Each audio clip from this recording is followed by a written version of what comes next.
সুপ্রিয় শিক্ষার্থীবৃন্দ, পল্লবী মহিলা ডিগ্রি কলেজ আয়োজিত অনলাইন ক্লাসে একাদশ ও একাদশ বিএম শ্রেণীর ছাত্রীদের স্বাগত জানাই।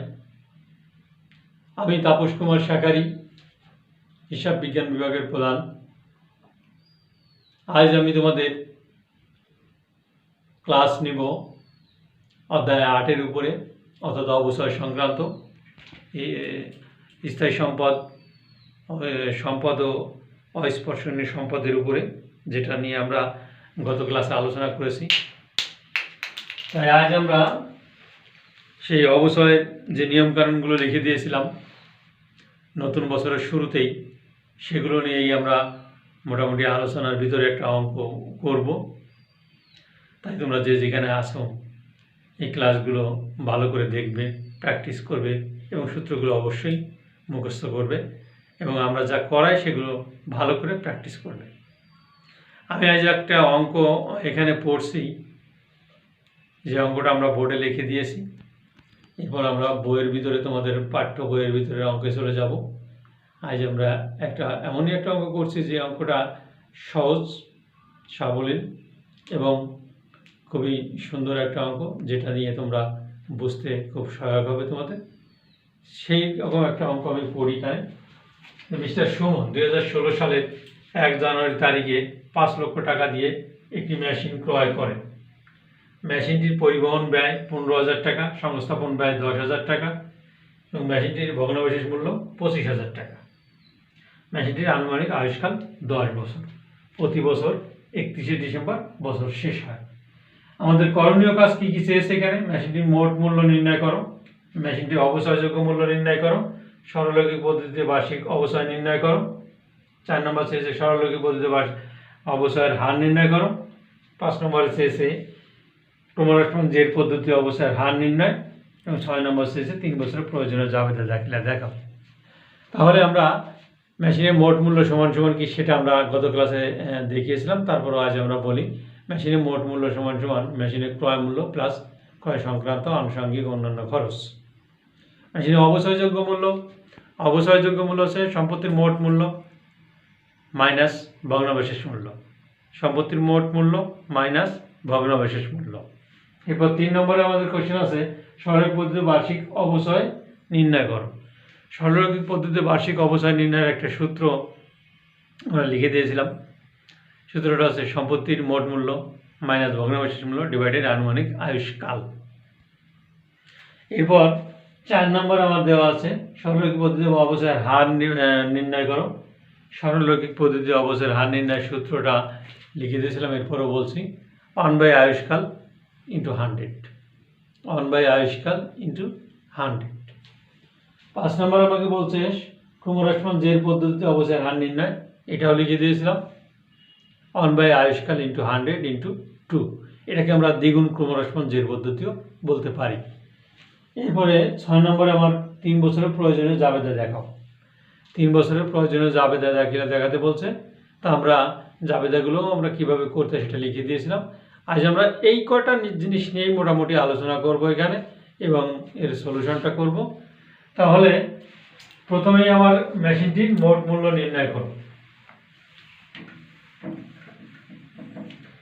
মেশিনের মোট মূল্য 1 নম্বর আছে মেশিনের মোট মূল্য নির্ণয়।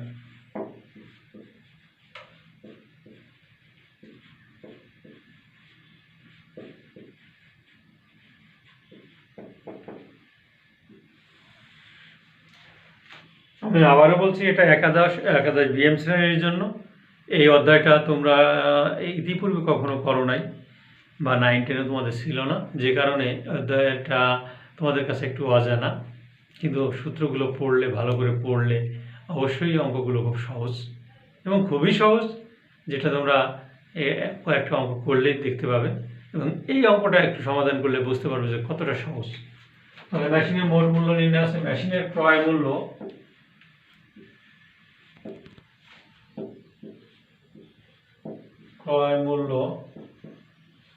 ক্রয় সংক্রান্ত আনুষঙ্গিক খরচ হচ্ছে পরিবহন ব্যয়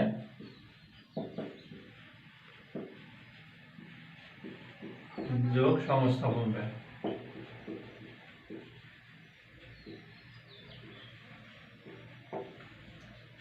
তাহলে মেশিনের ক্রয় মূল্য আমার দেওয়া আছে এখানে 5 লক্ষ টাকা,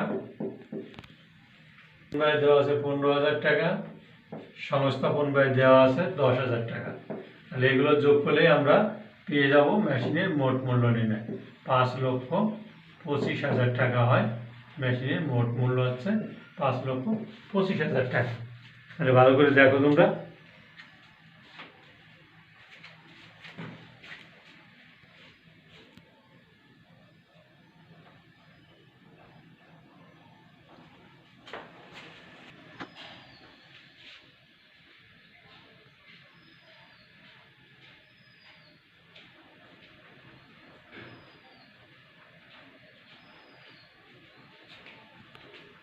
দুই নম্বরে বলছে মেশিনটির অবসরযোগ্য মূল্য নির্ণয় করো।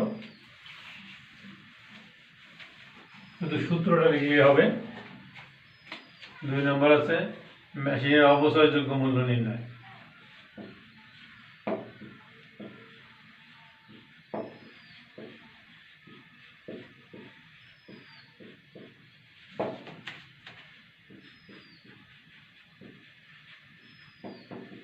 মেশিনের অবসরযোগ্য মূল্য নির্ণয়ের সূত্র আছে মেশিনের মোট মূল্য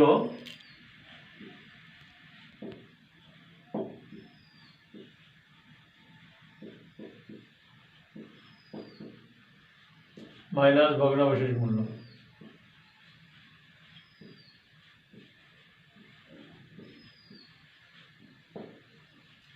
মেশিনের মোট মূল্য বের হয়েছিল আমার 5,25,000 টাকা। ভগ্নাবশেষ মূল্য আমার দেওয়া আছে এখানে 25,000 টাকা। তাহলে 5,25,000 থেকে আমরা 25,000 মাইনাস করলে থাকে 5 লক্ষ টাকা মেশিনের অবসরযোগ্য মূল্য। তাহলে মেশিনের অবসরযোগ্য মূল্য নির্ণয়ের সূত্র আছে মেশিনের মোট মূল্য মাইনাস ভগ্নাবশেষ মূল্য।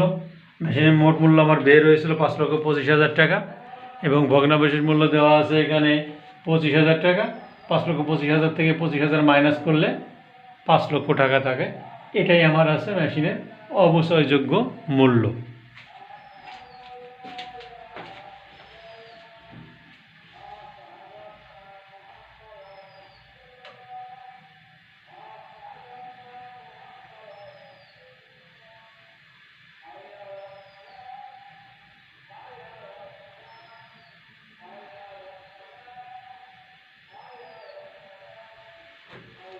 এরপর 3 নম্বরে দেওয়া আছে সরলরৈখিক পদ্ধতিতে বার্ষিক অবচয় নির্ণয়। এটার সূত্র আছে সরলরৈখিক পদ্ধতিতে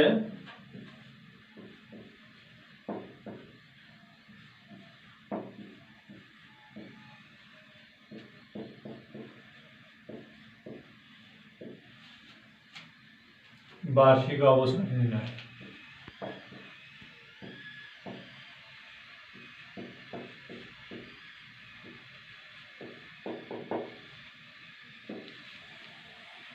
এটার একটা সূত্র আছে যেটা আমি আগেই বলেছি, সম্পত্তির মোট মূল্য মাইনাস ভগ্নাবশেষ মূল্য ডিভাইডেড আনুমানিক আয়ুষ্কাল। সম্পত্তির মোট মূল্য সূত্রটা লিখি এখানে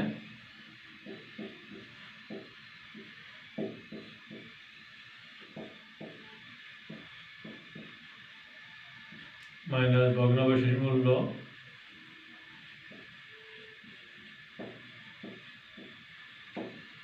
ডিভাইডেড আনুমানিক আয়ুষ্কাল।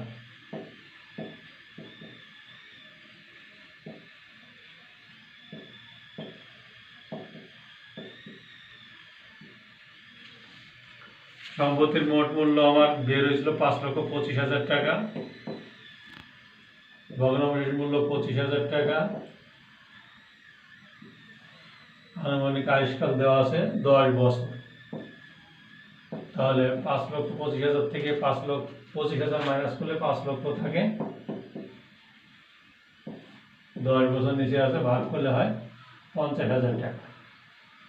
তাহলে বার্ষিক অবচয় আছে 50,000 টাকা। এখানে মনে রাখতে হবে বার্ষিক এই অবচয় দিয়ে আমরা জাবেদাগুলো করব, তাহলে বার্ষিক অবচয়ের পরিমাণ 50,000 টাকা। এটা ভালো করে মনে রাখবে। নেক্সট আমরা চলে যাব সরলরৈখিক পদ্ধতিতে অবচয় নির্ণয়। সরলরৈখিক পদ্ধতিতে অবচয় নির্ণয়।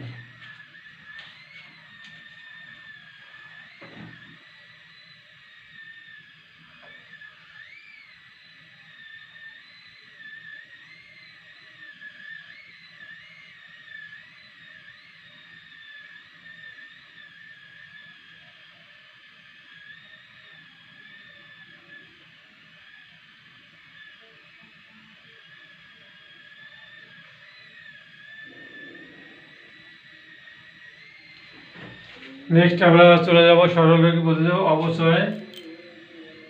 অবচয়ের হার নির্ণয়। 4 নম্বর হচ্ছে আমার সরলরৈখিক পদ্ধতিতে অবচয়ের হার নির্ণয়।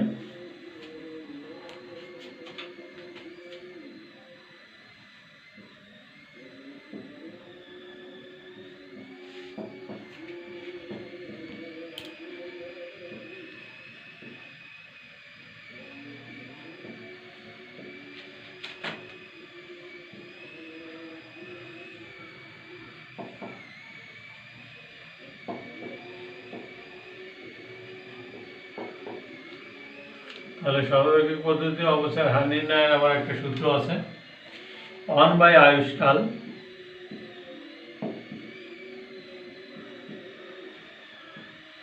ইন্টু 100। এখানে আমার আয়ুষ্কাল দেওয়া আছে 10 বছর, তাহলে 1/10 ইন্টু 100 করলে হয় 10%। অর্থাৎ সরলরৈখিক পদ্ধতিতে আমার বার্ষিক অবচয়ের হার হচ্ছে 10%। আমি আবারও বলছি, সরলরৈখিক পদ্ধতিতে অবচয়ের হার নির্ণয় সূত্র 1 আয়ুষ্কাল ইন্টু 100। আমার আয়ুষ্কালটা দেওয়া আছে 10 বছর, 1/10 ইন্টু 100 করলে 10% হয় আমার বার্ষিক অবচয়ের হার।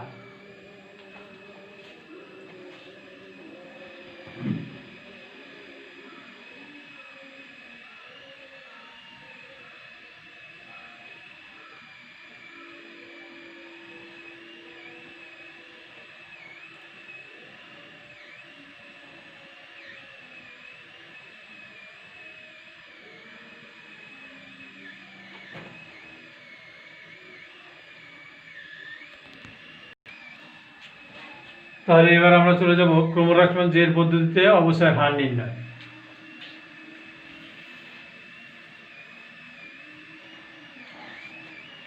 ফার্স্ট নম্বরে আমরা চলে যাব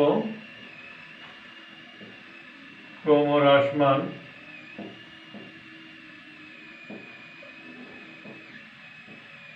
জের পদ্ধতিতে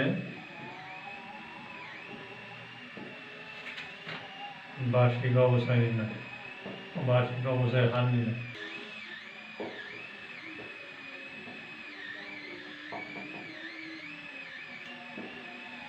এটার একটা সূত্র আছে, 1 আয়ুষ্কাল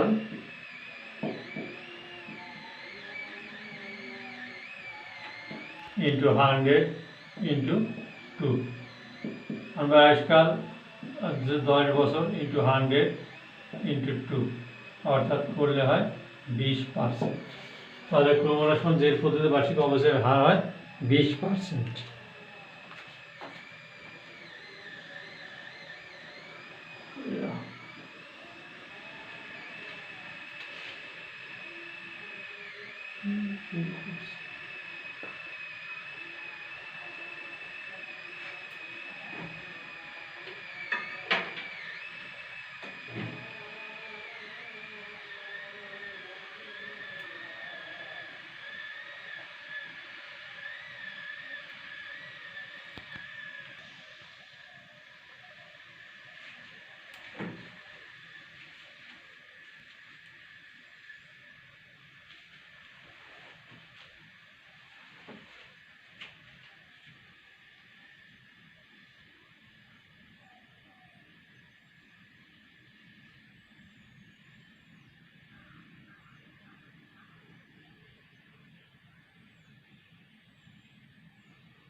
এরপর আমরা চলে আসবো 6 নম্বরে 3 বছরের প্রয়োজনীয় জাবেদা দেখাও।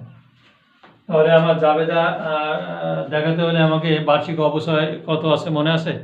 বার্ষিক অবচয়ের পরিমাণ ছিল 50,000 টাকা। আমরা এই 50,000 টাকা দিয়ে করবো। আর যন্ত্রপাতি কেনার জন্য একটা জাবেদা হবে, তাহলে 3 বছরে হবে 3 × 6 7টা জাবেদা মোট।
প্রথমে বলছিলাম সম্পদ ক্রয় করার জন্য একটা জাবেদা হয়, যে জাবেদার যন্ত্রপাতি বা মেশিন হিসাব ডেবিট, নগদান বা ব্যাংক হিসাব ক্রেডিট।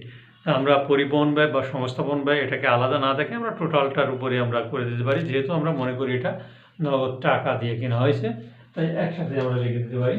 এটা 2016 জানুয়ারি 1।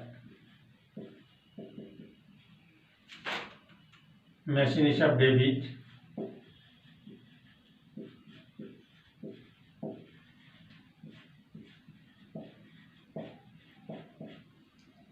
নগদান হিসাব ক্রেডিট।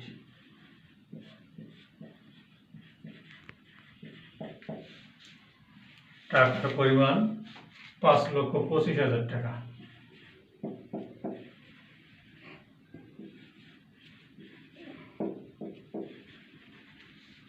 এখানে যেহেতু নগদে মেশিন ক্রয় করা হলো, পরিবহন ও সংস্থাপন ব্যয় নির্বাহ করা হলো, ব্যাখ্যাটা যদি চায় তো ব্যাখ্যাটা দিয়ে দিতে হবে এইভাবে, যেহেতু নগদে মেশিন ক্রয় করা হলো এবং পরিবহন ব্যয় ও সংস্থাপন ব্যয় প্রদান করা হলো। এরপরে আসবো আমরা, এটা জানুয়ারির 1 তারিখে মেশিন ক্রয় করা হয়েছে এবং ডিসেম্বরের 31 তারিখে আমরা প্রতি বছরের অবচয়টা নির্ণয় করি। তাহলে আমার জাবেদা ছিল অবচয় হিসাব ডেবিট, পুঞ্জীভূত অবচয় ক্রেডিট।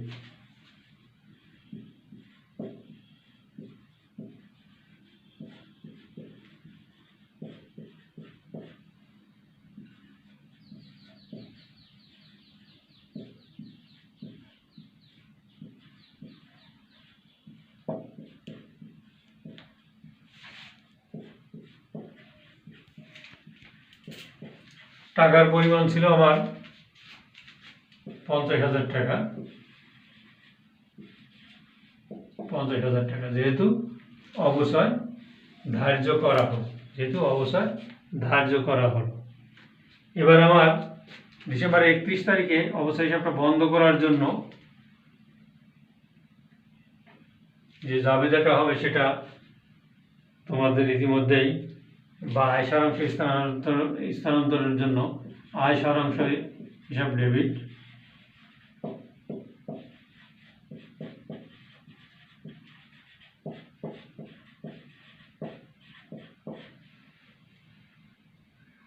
অবচয় হিসাব ক্রেডিট।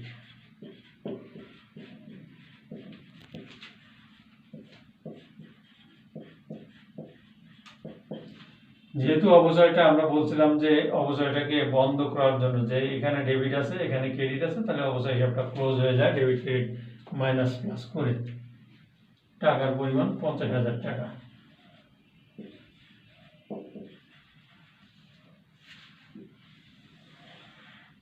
এটা গেল আমার 1 বছরের জাবেদা। এবার 2017 সালের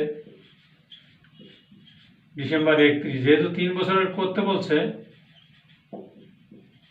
আমরা 3 বছর দেখাবো বা 2 বছর দেখালেও হবে, কারণ একই জাবেদা, এটা একই। এই জাবেদাটা আর আসবে না ফার্স্ট, কারণ 2016 সালের জানুয়ারির 1 তারিখে মেশিন একবার ক্রয় করা হয়েছে এবং তারই অবচয় 3 বছরের জন্য দেখাতে বলছে, অর্থাৎ এটা আর দেখানো লাগবে না। অবচয় হিসাব ডেবিট,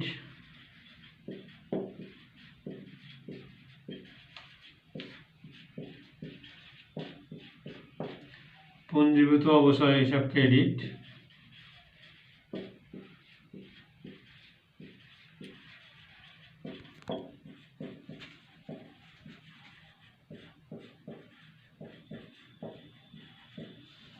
টাকার পরিমাণ 50,000 টাকা।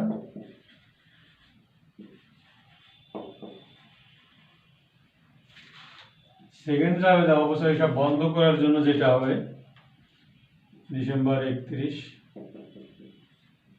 আয় সারাংশ হিসাব ডেবিট,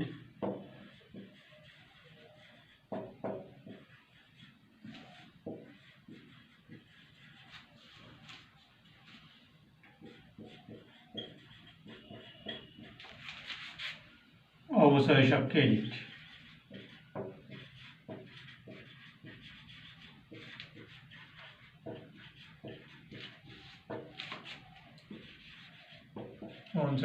টাকা। এই 2 বছর হলো, আমার 3 বছরে 2018 সালে গিয়েও একই যাবে, না টাকার পরিমাণ একই, কারণ এটা যেহেতু সরলরৈখিক পদ্ধতিতে আমরা অবসর নির্ণয় করেছি, তাই সরলরৈখিক পদ্ধতিতে অবসরের পরিমাণ প্রতি বছর একই হয়। এটা মনে রাখতে হবে যে সরলরৈখিক পদ্ধতিতে অবসরের পরিমাণ প্রতি বছর একই হয়। ক্রমহ্রাসমান যে পদ্ধতিতে অবসরের পরিমাণ প্রতি বছর এক হয় না, এটা পরিবর্তন হয়, অর্থাৎ ক্রমে ক্রমে হ্রাস পায়, অর্থাৎ প্রতি বছর আস্তে আস্তে অবসরের হারটা, অবসরের পরিমাণটা কমে যাবে। তাই আমরা সরলরৈখিক পদ্ধতিতে অবসরের পরিমাণ যেহেতু একই হয়, আমাদের জাবেদাও এক, টাকার পরিমাণও এক, তাহলে তৃতীয় বছর আর আমাদের এখানে করার দরকার নেই। যেহেতু 3 বছর, আমরা পরীক্ষার হলে 3 বছরই দেখাবো, বাট এখানে 2 বছর দেখলে আমরা 3 বছরটা পেরে যাবো। এরপরে আমরা প্রয়োজনীয় খতিয়ানে চলে যাব।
তাহলে আমাদের জাবেদার কাহিনীটা আপাতত শেষ। এখন আমরা চলে আসবো খতিয়ানে। খতিয়ানে আমরা করব অবসর হিসাব, পুঞ্জীভূত অবসর হিসাব, আয় সারাংশ হিসাব ইত্যাদি যতগুলো আছে। মোটামুটি খতিয়ানটা কিভাবে করতে হয় সেগুলো আমরা দেখব।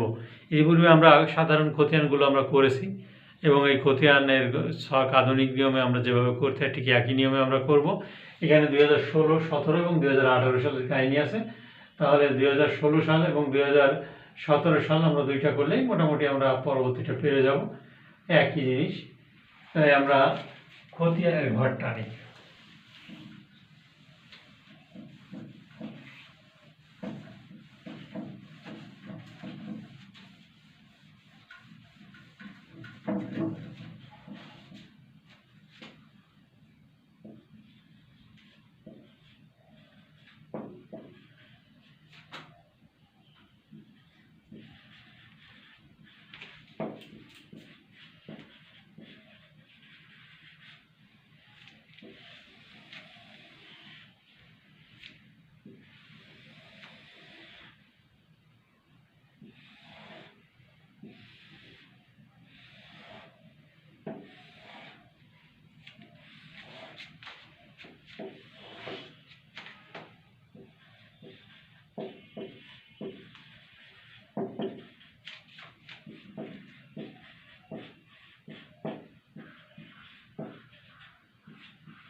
গতির ঘরটা দেখো, তারিখ, বিবরণ, ডেবিট টাকা, ক্রেডিট টাকা, ব্যালেন্স, ডেবিট, ক্রেডিট, এভাবে আমরা ইতিপূর্বে ঘরগুলো টেনেছি। তাহলে আমরা 2017 সালের অবস্থা হিসাবটা আমরা করব। দেখা যাক 2017 সালে আমাদের অবস্থা হিসাবটা কি দাঁড়ায়। 2017 ডিসেম্বর 31 আমার প্রথম যে আবেদনটা হয়েছিল অবস্থা হিসাব ডেবিট, পুঞ্জীভূত অবস্থায় ক্রেডিট, টাকার পরিমাণ ছিল 50,000 টাকা। তাহলে আমরা তার বিপরীত নাম পুঞ্জীভূত অবস্থায় নাম লিখবো আমরা।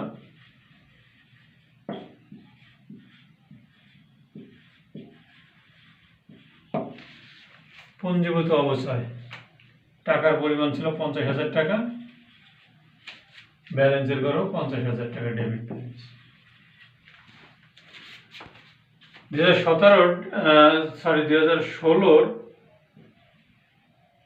ডিসেম্বর 31 তারিখে আরেকটা কাহিনী ছিল, সেটা হচ্ছে আয় সারাংশ হিসাব ডেবিট, অবস্থা হিসাব ক্রেডিট। তাহলে আমার আয় সারাংশ নামে যাবে এখানে, আয় সারাংশ হিসাব।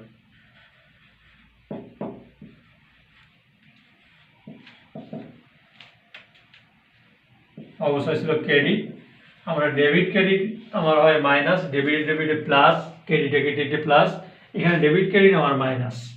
তাই এখানে 50,000 থেকে 50,000 টাকা চলে গেলে 0 টাকা থাকে। তদ্রূপভাবে 2017 সালে আমাদের একই কাহিনী হবে। আমরা এই বছরটাকে ক্লোজ করে দিলাম। এবার 2017 সালে আমরা আসি, ঠিক একই অবস্থায় আমাদের দাঁড়াবে এখানে ডিসেম্বর 31 পুঞ্জীভূত অবস্থায়।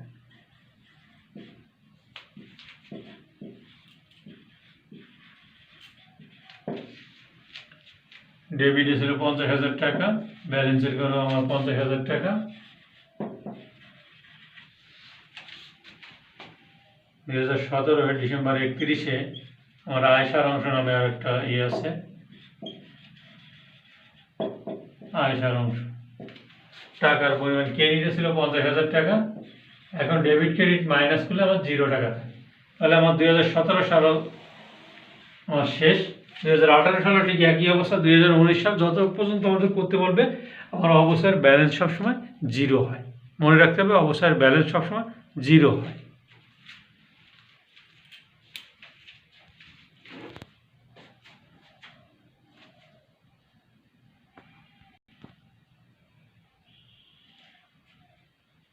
তাহলে অবশ্যই আমার হিসাবটা কিভাবে করতে হয় দেখলে তোমরা ঠিক এভাবেই এই অঙ্কটাই প্র্যাকটিস করবে ভালো করে। এরপরে আমরা চলে আসবো পুঞ্জীভূত অবস্থা হিসাব। পুঞ্জীভূত অবস্থা হিসাব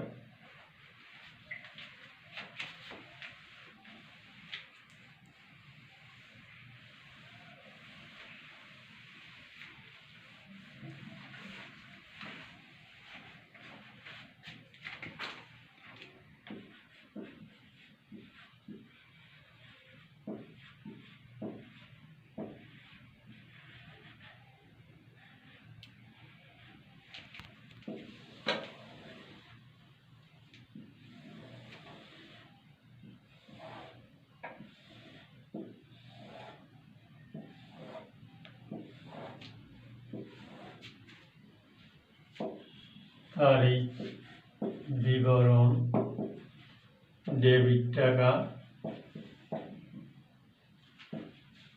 ক্রেডিট টাকা, ব্যালেন্স, ডেবিট, ক্রেডিট। তাহলে আমার প্রথম জাবেদা ছিল 2016 সালে ডিসেম্বর 31 অবস্থা হিসাব ডেবিট, পুঞ্জীভূত অবস্থায় ক্রেডিট। তাহলে আমার অবস্থা হিসাব নামে অবস্থা হিসাব, যেহেতু পুঞ্জীভূত অবস্থায় আমার ক্রেডিট ছিল, ক্রেডিটে বসবে 50,000 টাকা, ব্যালেন্সের করো আমার ক্রেডিটে বসবে 50,000 টাকা। আমার এখানে 2016 সালে আর কোনো পুঞ্জীভূত অবস্থায় নাই, তাই আমরা 2016 সালটা আর আমার আসবে না। এবার 2017 সালের আমরা করব ডিসেম্বর 31 আবারও অবস্থা হিসাব। এখানেও আমার ক্রেডিট সাইড হয়েছিল 50,000 টাকা। তাহলে 50,000, এবার ক্রেডিট আমার প্লাস, এখানে আমার পুঞ্জীভূত অবস্থায় 1 লক্ষ টাকা। তদ্রূপভাবে 2018 সালে একই অবস্থা হবে। যদি আমরা 3 বছর করি তাহলে 3 বছরে করতে বলবে, এখানেও অবস্থা হিসাব আমরা লিখব 50,000 টাকা। এবার এই 50,000 সাথে 1 লক্ষ যোগ করলে 1,50,000 টাকা আমার পুঞ্জীভূত অবস্থায়। এটাই আমাদের মোটামুটি পুঞ্জীভূত অবস্থাটা কিভাবে করতে হয়। পুঞ্জীভূত মানে আস্তে আস্তে বাড়ে। তাই প্রিয় শিক্ষার্থীবৃন্দ, তোমরা আমি যে অঙ্কটা আজ করে দিলাম, যতদূর পর্যন্ত করলাম ঠিক ততদূর পর্যন্ত তোমরা প্র্যাকটিস করবে এবং খুব স্লো মোশনেই অঙ্কটা দেখানো হয়েছে। আস্তে আস্তে তোমরা অঙ্কটা তুলবে খাতায় এবং আমার লেকচারটা শুনবে, এরপরে খাতায় যেভাবে করে দিছি সেভাবে খাতায় তুলবে। এরপরে দরকার হয় আবার অঙ্কটা তোমরা করবে, তাহলেই অবচয় সম্পর্কে তোমাদের একটা ধারণা চলে আসবে।